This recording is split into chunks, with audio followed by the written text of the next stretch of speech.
안녕하세요. 반갑습니다. 문상권 전도사입니다. 지난주에 상품을 걸었더니 조회수가 많이 올라갔습니다. 그래서 앞으로도 계속해서 이렇게 뭔가를 걸면 많은 학생들이 더 많이 참여할 수 있겠구나 하는 생각을 하게 됐습니다. 그런데 제가 동영상 중간에 문제를 넣지 않아서 문제가 없어서 답을 늦게 보낸 친구들이 있었는데, 그래서 지난주에는 선착순 5명이 아니라 정답을 보낸 사람 모두에게 소정의 선물을 보내드렸습니다. 네, 총 16명이 답을 보내주셨고요. 16명 전원에게 상품을 전달했습니다. 오늘도 선물을 드릴 예정입니다. 오늘은 참여한 전원에게 오늘도 선물을 드리도록 하겠습니다. 그러니까 많이 참여하셔서 선물 다 받아 가시기 바랍니다. 우리가 온라인으로 이렇게 성경을 공부한 지 벌써 꽤 오래됐습니다. 그래서 제가 보니까 온라인 강의는 총 12번 있었고요. 그리고 소요리 문답을 시작한 거는 벌써 10번째입니다. 오늘은 11번째 시간이 되는데, 그동안 10시간 동안 웨스트민스터 소요리 문답을 공부했었는데, 오늘은 그 공부한 내용을 한번 복습을 하고 넘어가는 시간으로 갖도록 하겠습니다. 그래서 복습을 하면서 지난 시간 우리가 뭘 배워왔는지 한번 차근차근 살펴보고 그 내용을 한 번 더 숙지하는 그런 시간으로 갖도록 하겠습니다. 한번 살펴보겠습니다. 웨스트민스터 소요리 문답, 우리 제1문이 뭐였죠? 제1문은 사람의 제일 되는 목적이 무엇입니까? 하는 거였습니다. 답이 뭐였습니까? 예, 하나님을 영화롭게 하는 것과 영원토록 그를 즐거워하는 것이다 라고 배웠습니다. 기억납니까? 제일 첫 번째 배운 거고 가장 중요한 것이기도 합니다. 사람이 아무런 목적 없이 이 세상에서 살아간다면 이 세상에 사는 그 인생이 아무런 의미 없는 인생이 될 겁니다. 하나님께서는 우리 인간에게 목적을 주셨고, 그 목적은 하나님을 영화롭게 하는 것이고 영원토록 하나님을 즐거워하는 겁니다. 쉽게 한마디로 하면 하나님을 사랑하는 거예요. 하나님을 사랑함으로 하나님께 영광 돌리는 삶을 살고, 또 하나님으로 인하여 우리가 영원토록 즐거워하는 그런 삶을 사는 우리들이 되어야 되겠습니다. 제 2문은 이런 사람에게 주신, 이 하나님이 주신 목적을 이루기 위해서 어떠한 방법으로 목적을 이루어야 하는가, 하나님께서 그 방법도 알려주셨습니다. 하나님을 영화롭게 하고 하나님을 즐거워하는데, 하나님이 정하신 방법 외에 내 생각대로 이러면 하나님이 좋아하실 거야, 이렇게 하면 하나님이 기뻐하시겠지, 자기 뜻대로 하나님을 기쁘시게 하는 것이 아니라 하나님께서 우리에게 주신 유일한 규칙, 그 규칙을 따라서 하나님을 믿고 섬기는 겁니다. 그럼 그 규칙이 뭔가? 하나님 말씀이에요. 하나님께서 구약과 신약 성경을 통해서 우리에게 말씀해 주신 그 하나님의 말씀을 우리가 규칙으로 삼아서 이 규칙대로 우리가 하나님을 영화롭게 하고 하나님을 즐거워해야 합니다. 그리고 이어서 세 번째, 그러면 하나님이 우리에게 주신 이 성경에서 우리에게 가르치는 것이 무엇입니까? 라고 묻습니다. 하나님이 우리에게 주신 이 성경이 우리에게 무엇을 가르치는가? 역시 크게 두 가지인데, 첫 번째는 하나님에 대하여 우리가 믿어야 할 것이 무엇인가? 우리가 무엇을 믿어야 하는가 하는 것이고요. 두 번째는 하나님께서 사람에게 요구하시는 것이 무엇인지를 알려주십니다.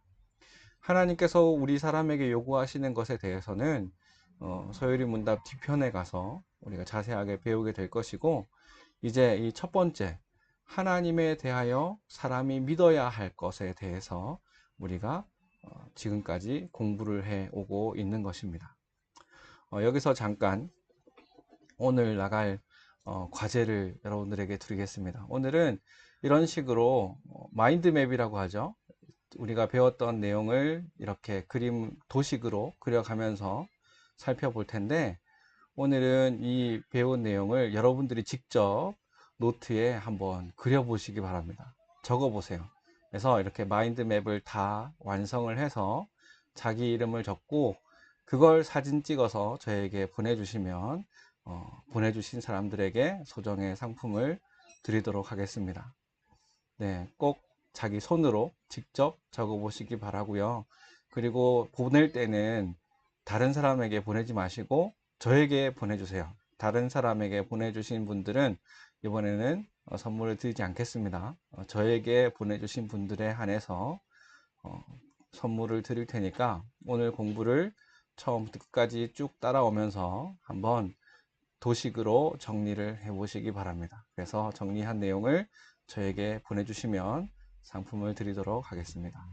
네, 계속 이어서 공부하겠습니다. 그럼 산문에서 이렇게 성경이 가르쳐 주는 것은 두 가지, 하나님에 대해서 사람이 믿어야 할 것과 하나님께서 사람에게 요구하시는 것, 이 두 가지를 알려주시는데, 먼저 하나님에 대하여 사람이 무엇을 믿어야 하는가 하는 것을 살펴볼 겁니다.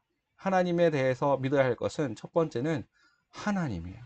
하나님이 어떤 분이신지 우리가 바로 알고 믿어야 하고, 그리고 두 번째로 배우는 것은 하나님의 작정에 대해서 우리가 알고 믿어야 합니다. 그래서 제 4문부터 6문까지는 하나님에 대해서 알려주십니다.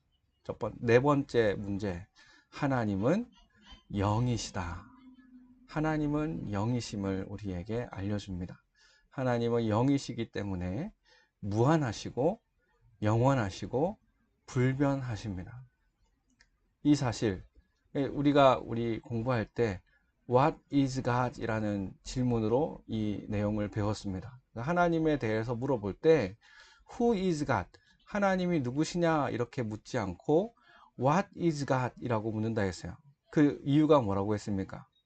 하나님이 누구신지에 대해서 우리가 정확한 정의를 내릴 수 없기 때문에, 우리는 하나님이 우리에게 알려주시는 것만큼만 우리가 알 수 있기 때문에 하나님에 대해서 이야기할 때는 하나님의 속성을 가지고 이야기한다고 했어요. 그래서 하나님의 속성은 무엇입니다 라고 대답을 하기 때문에 질문이 Who is God이 아니라 What is God이 됩니다. 그래서 하나님의 속성, 하나님은 영이시고 그렇기 때문에 하나님은 무한하시며 영원하시며 불변하신 분임을 배웠습니다.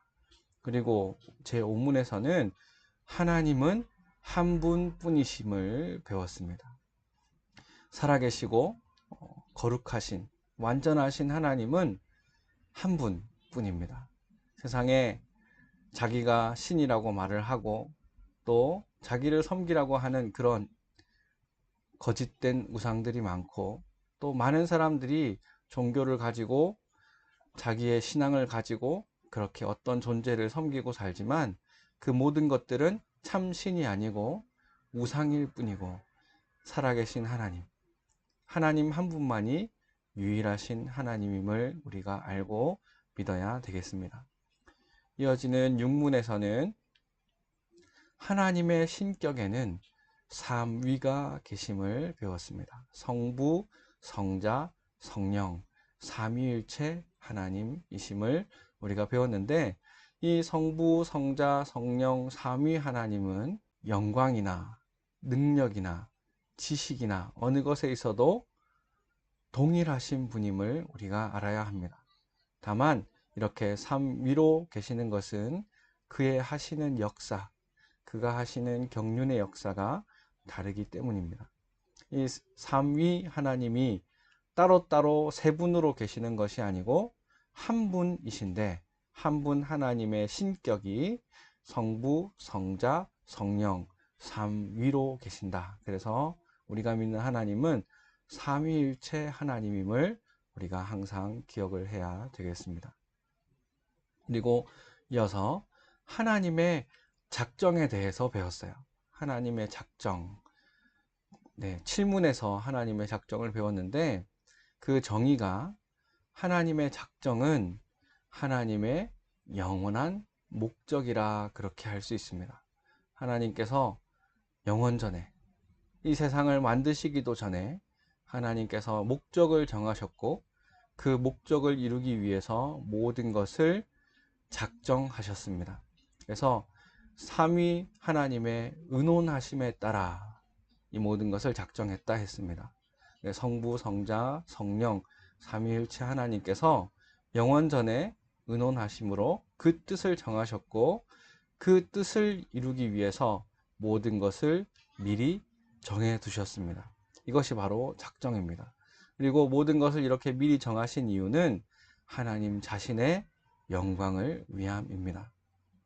그리고 이어지는 8문에서 작정을 이루시는 방법이 무엇인가? 그러면 하나님께서 영원전에 모든 것을 자신의 영광을 위해서 정해 놓으셨는데 그 정해 놓으신 하나님의 작정을 어떻게 이루어 가시는가? 창조의 일과 섭리의 일을 통해서 이루어 가신다 하는 것을 우리가 배웠습니다. 여러분 다 기억이 나는지 모르겠어요. 이 하나님의 작정, 하나님이 정하신 모든 것을 하나님의 작정이라고 한다고 했고요.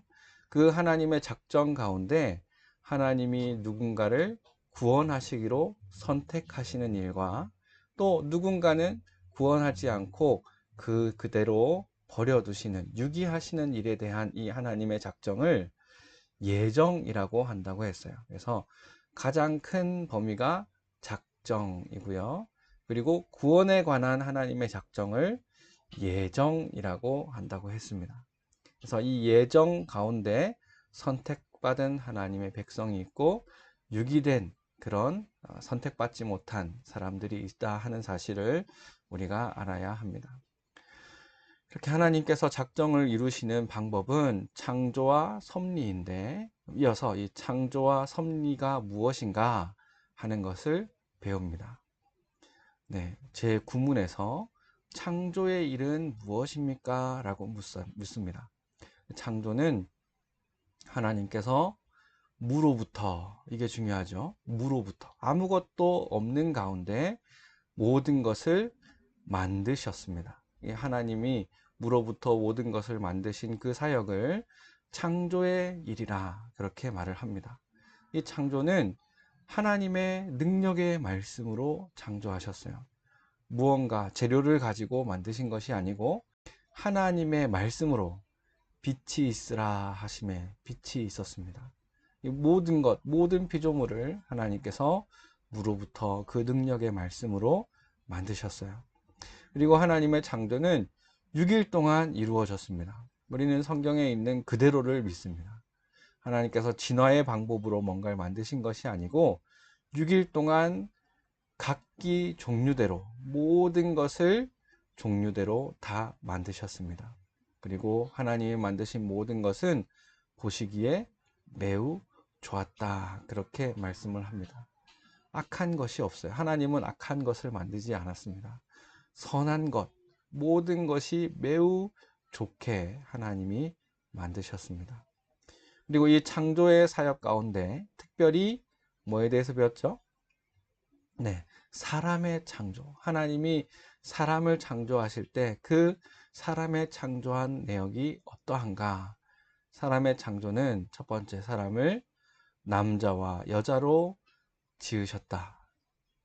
그래서 우리가 요즘 또 국회의원들이 발의한 이 차별금지법에 대해서도 우리가 잠깐 살펴봤습니다. 하나님이 사람을 만드시되 남자와 여자로 만드셨다 하는 사실을 항상 기억해야 돼요. 남자와 여자 이 양성 외에 다른 성, 사회적 성을 우리가 인정해야 된다 하는 그런 말들은 따라갈 수 없습니다. 하나님께서는 사람을 남자와 여자로 창조하셨습니다. 이 사실을 반드시 기억해야 되겠습니다. 그리고 사람을 창조하실 때에는 하나님께서 하나님의 형상을 따라 창조하셨습니다. 하나님의 형상이 뭔가? 특별히 하나님의 형상은 지식과 공의와 거룩함에 있어서 하나님의 형상대로 지으셨습니다. 짧게 말하면 지정의라 그렇게 할 수 있습니다. 하나님이 사람을 창조하시되 하나님의 형상대로의 지식, 하나님의 공의, 또 하나님의 거룩함을 따라서 사람을 창조하셨고, 이렇게 사람을 특별하게 창조하신 이유는 모든 피조물을 다스리게 하심입니다. 이게 사람이 처음 창조받은 상태의 지위예요. 사람이 처음 창조받았을 때 그 상태는 너무나도 뛰어난 상태입니다. 하나님의 형상대로의 상태예요. 하나님의 주신 명령을 얼마든지 순종할 수 있고, 그 명령에 순종함으로 영생을 누릴 수 있는 상태입니다. 이렇게 하나님께서 사람을 아주 특별하게 창조하셨습니다. 이렇게 창조의 사역에 대해서 살펴봤고, 작정을 이루시는 두 번째 방법은 뭐라고 했죠? 예, 섭리입니다. 섭리. 섭리에 대해서 우리가 배웁니다. 11문에서 그럼 하나님의 섭리의 일이란 무엇입니까? 하나님의 섭리라는 것은 하나님이 지으신 모든 것을 보존하시며 다스리시는 것이다 라는 거예요. 하나님께서 창조하신 것들을 창조해 놓고 이제 내가 만들었으니까 너희들 알아서 잘 살아봐라 버려두시는 것이 아니라, 그 모든 것들을 지금까지도 하나님께서 주관하시고 보존하시고 섭리하신다는 사실을 우리는 기억을 해야 합니다. 하나님의 섭리의 대상은 모든 창조물과 그 모든 행동입니다. 세상에 일어나는 그 어떤 것도 하나님의 섭리에서 벗어나는 것은 없습니다. 어떻게 하나님께서 섭리하시는가? 하나님의 최고의 거룩과 지혜와 능력으로, 하나님이 가지신 그 지혜와 능력으로, 거룩하심으로 모든 것을 보존하시고 섭리하십니다. 하나님의 이 섭리에서 벗어날 수 있는 것은 있다 없다? 하나도 없다 하는 사실을 알아야 됩니다. 지금 우리가 이 코로나라는 아주 특별한 상황을 만나고 있는데요. 우리가 만나고 있는 이 현실 또한 하나님이 하시는 그 섭리 역사임을 우리가 믿어야 합니다. 그런데 이런 하나님의 섭리를 대할 때, 하나님이 계시다면 정말 어떻게 이런 일이 있을 수 있을까? 세상에 악한 일들, 또 재앙, 천재지변, 이런 일들이 왜 일어나는가? 우리가 의심할 수도 있지만, 하나님의 선하심을 의심해서는 안 되겠고, 또 하나님의 그 섭리하시는 것 또한 의심해서는 안 되겠습니다. 이스라엘 백성들이 광야에서 하나님을 시험하고 원망하고 의심하다가 거역하다가 망한 것처럼, 우리 역시도 하나님을 믿지 않고 하나님을 시험하고 의심하다가는 망할 수밖에 없습니다. 하나님은 우리가 앞에서 배운 것처럼 하나님은 영원 불변하시고 또 선하신 분임을 항상 기억해야 합니다. 하나님께서 하나님의 공의를 따라 역사하고 계십니다. 그럼 이 많은 섭리 가운데 그럼 특별한 섭리 12분에서는 사람에게 대한 하나님의 특별한 섭리가 무엇인가? 그것은 언약입니다. 하나님께서 사람을 창조하신 그때에 행위를 통해서 언약을 주셨는데, 하나님께서 창조하신 그때에 완전한 순종을 조건으로 언약을 맺으셨어요. 완전한 순종을 조건으로 언약을 맺으셨다는 것은 네가 내 말대로 행하라. 행하면 살리라. 영원한 생명을 주겠다. 약속을 하신 겁니다. 그리고 반대로 행하지 않으면 죽으리라. 선악과를 주십니다. 선악과를 통해서 생명 언약, 행위 언약을 인간과 맺으셨는데, 이 선악과, 선악을 알게 하는 나무의 실과는 먹지 말아라. 먹는 날에는 정령 죽으리라 하심으로, 이렇게 행하면 살고 거역하면 죽는다 하신 이 언약을 맺으신 겁니다. 처음 창조받은 상태의 인간은 얼마든지 그 자유를 가지고 하나님의 명령대로 순종함으로 영생을 얻을 수 있는 겁니다. 하나님께서 이 행위 언약을 주신 이유는 영원하신 하나님이 이 언약을 통해서 사람과의 관계, 자신을 묶으신 거예요. 사람과의 관계를 가지시고 사람에게 영원한 생명을 주시고자 언약을 주신 겁니다. 그런데 인간은 어떻게 했죠? 이 처음 지음받은 창조의 상태, 또 하나님의 특별한 섭리인 이 행위 언약을 맺은 이 상태에서 그대로 있었는가? 순종하여 영생을 얻었는가? 아니죠. 어떻게 됐습니까? 이 행위 언약을 지키지 못해서 타락하게 되었습니다. 사람이 처음 창조받은 그 상태에 있지 못하고 타락하게 된 것은 우리의 첫 조상 아담이 자기의 자유로운 의지로 하나님을 대항하여 범죄했기 때문입니다. 아담이 충분히 하나님 말씀에 순종할 수 있는 그런 능력도 있고 의지도 있음에도 불구하고 자기의 자유로운 의사로 적극적으로 하나님을 대항하여 하나님께 범죄함으로 처음 창조받은 그 상태에서 타락하였습니다. 그러면 이 범죄라는 것이 뭔가 14문에서 알려줍니다. 죄라는 것이 무엇인가? 죄는 하나님의 법과 관련이 있는 거예요.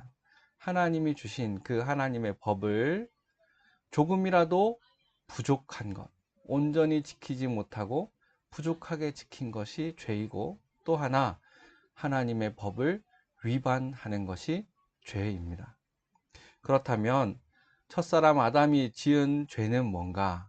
아담이 타락하게 된 죄는 하나님께서 먹지 말라고 하신 선악과를 먹은 겁니다. 하나님께서 네가 먹는 날에는 정령 죽으리라 하신 그 선악과를 자기의 적극적인 의지를 가지고, 물론 뱀이 유혹을 하긴 했지만 아담은 이 뱀의 유혹을 물리치고 선악과를 먹지 말았어야 됩니다. 그런데 이 선악과를 먹음으로 하나님의 법을 위반하게 되었고 그 결과 타락하게 되었습니다. 그러면 이 아담이 타락하게 된 죄, 이 타락의 결과는 무엇인가? 그 결과는 바로 모든 인류가 그와 함께 타락하게 됩니다. 그 이유는 뭔가? 아담 혼자 죄를 지었는데 아담만 타락하면 되지 왜 나까지 타락해야 되는가? 내가 죄를 지은 것도 아닌데 왜 나에게 하나님이 그 책임을 물으시는가 생각할 수 있지만, 이 하나님께서 아담과 맺은 이 언약은 모든 인류를 대표해서 아담과 언약을 맺었기 때문에, 아담은 모든 사람의 대표라는 거예요. 대표가 무언가 언약을 맺으면 그에게 속한 모든 사람이 그 언약을 지켜야 하는 것처럼, 아담이 그 언약을 지키지 못하고 타락했기 때문에 그 후손인 모든 인류는 아담 안에서 함께 죄를 지은 것이고, 그 때문에 아담과 함께 타락하게 된 것입니다. 이 사실을 우리가 알아야 되겠어요. 그러면 모든 인류가 타락하게 되었는데 그 타락한 결과는 무엇인가? 타락한 인류의 상태는 두 가지라고 했죠. 첫 번째는 죄의 상태이고, 이 죄의 상태에 대해서 18문에서 설명을 하고 있고, 그리고 두 번째 비참함의 상태예요. 비참함의 상태에 대해서는 19문에서 또 자세히 설명을 해줍니다. 이렇게 18문, 19문까지 우리가 공부를 했는데요.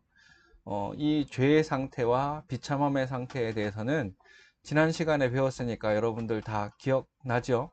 기억하고 있습니까? 한번 살펴봅시다. 죄의 상태란 무엇인가? 죄의 상태는 크게 두 가지 죄를 말하죠. 원죄와 자범죄를 가지고 있는 상태다. 타락한 모든 인류는 태어나면서부터 원죄를 가지고 태어나고, 또 이 원죄로 인해서 평생 자범죄를 짓고 살 수밖에 없는 상태, 이 상태가 바로 죄의 상태입니다. 원죄는 뭐라고 했습니까? 혹시 기억납니까? 이게 문제였죠. 원죄의 세 가지 요소. 첫 번째는 죄책. 아담이 범죄한 그 범죄에 대한 책임을 함께 가지는 겁니다. 태어날 때부터 죄에 대한 책임을 지어야 할, 죄에 대한 책임을 가지고 태어나는 거예요. 그 말은 우리가 배운 대로 유죄 선고를 받은 상태라는 거예요. 너는 죄인이다. 네가 지은 죄에 대한 싹슨 뭐다? 사망이다. 사망의 형벌을 받아야 할 사형수의 신분으로 우리는 태어나는 거예요. 태어날 때부터 죄에 대한 책임을 가지고 있고, 또 죄인이기 때문에 의를 행할 수 없습니다. 의의 결핍. 아무리 힘쓰고 애를 써도 하나님께서 인정하실 수 있는 그 완전한 의를 행할 수 없는 상태, 그게 원죄의 상태이고요. 그리고 세 번째는 본성의 오염, 죄로 인해서 전적으로 부패한 상태, 그 안에서 옳은 것이라곤 어떤 것도 찾아볼 수 없는 그 본성이 완전히 오염된 전적으로 부패한 상태를 원죄의 상태라 그렇게 합니다. 그리고 자범죄는 살면서 자신이 짓는 모든 죄가 자범죄입니다. 죄에서 자유할 수 없어요. 왜? 원죄의 상태로 태어났기 때문에 그 원죄에서부터 모든 범죄 행위가 계속해서 뒤따라 나오게 됩니다. 이어서 그러면 비참함의 상태란 무엇인가? 비참함의 상태는 하나님과의 교제를 잃어버린 상태를 말합니다. 하나님과의 단절, 죄 짓고 타락함으로 인해서 하나님과 그 연결이 끊어졌는데, 그 하나님과의 연결이 끊어졌기 때문에 비참한 상태에 있을 수밖에 없다는 거예요. 그럼 그 비참함이 무엇인가? 첫 번째는 하나님의 진노와 저주 아래 있을 수밖에 없는 상태. 죄로 인해서 하나님의 진노를 당할 수밖에 없고 하나님의 저주받은 상태로 있을 수밖에 없다. 그리고 사는 동안에 아무런 소망이 없는 거예요. 아무리 애쓰고 노력해도 이 하나님의 진노와 저주를 벗어날 수 없는 이 비참함을 면하지 못하는 상태. 아, 내가 살아서 뭐하나, 죽어야지. 죽음을 면할 수 없는, 결국은 죽을 수밖에 없는 그런 비참한 인간이지만 죽음으로 끝나는 것도 아니고, 죽음 후에 또 뭐가 기다리고 있죠? 영원한 지옥 형벌이 기다리고 있습니다. 우리 인간의 상태가 이렇게 비참합니다. 우리가 지난 시간까지 배운 내용을 조금 급하게 또 이렇게 다시 한번 훑어봤는데 어떻습니까? 잘 기억이 나나요? 제1문, 사람의 제일되는 목적이 무엇입니까? 하나님을 영화롭게 하고 영원토록 그를 즐거워하는 것입니다. 하는 이 첫 번째 문제에서부터 사람의 상태, 죄와 비참함의 상태, 타락한 인간은 죄의 상태와 비참함의 상태에 놓여 있다 하는 이 19문까지의 내용을 우리가 쭉 살펴봤습니다. 오늘 배운 내용을 여러분들이 한번 노트에 정리를 해보세요. 마인드맵이라고 하죠. 예, 줄을 그어가면서 노트의 내용을 정리하면서 한번 자기 머릿속에 그 내용을 다시 한번 그려보시기 바랍니다. 그리고 정리한 것을 저에게 사진을 찍어서 보내주시면 소정의 상품을 보내드리도록 하겠습니다. 그리고 다음 시간부터는 이 우리의 비참함, 죄의 비참함의 상태에 놓인 우리를 하나님께서 그냥 내버려 두지 않으시고 우리에게 은혜를 베풀어 주셨습니다. 하나님께서 우리에게 베풀어 주신 그 은혜에 대해서 다음 시간부터 함께 또 공부하도록 하겠습니다. 네, 오늘 공부는 이것으로 마치겠습니다. 감사합니다.